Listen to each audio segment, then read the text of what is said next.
আজকে একটা প্রলয়ঙ্করী ভূমিকম্প হতে হতে আমরা বেঁচে গেছি আলহামদুলিল্লাহ। তো বাংলাদেশ যে ভূকাঠামোগত টেকটনিক্যাল অবস্থায় এবং ভূতাত্ত্বিক অবস্থানে রয়েছে, সেখানে 7-8 হওয়া খুবই স্বাভাবিক, কারণ অতীতে এই মাত্রার ভূমিকম্প হয়েছে।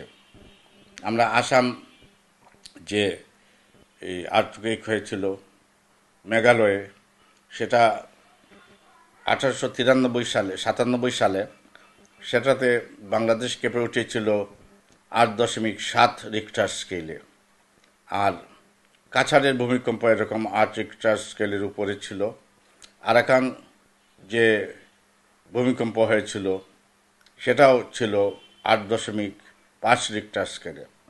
সুতরাং বাংলাদেশে এখন রেকারিং পিরিয়ড অনুযায়ী 100 বছর পেরিয়ে গেছে, 100 বছর হয়ে গেছে লাস্ট এটার চেয়ে। সুতরাং এখন যে কোনো মুহূর্তে আমরা 8 রিক্টার স্কেলের একটা ভূমিকম্পে আমরা সম্মুখীন হতে পারি। সুতরাং আমাদের প্রস্তুতিও সেরকম থাকা বাঞ্ছনীয়।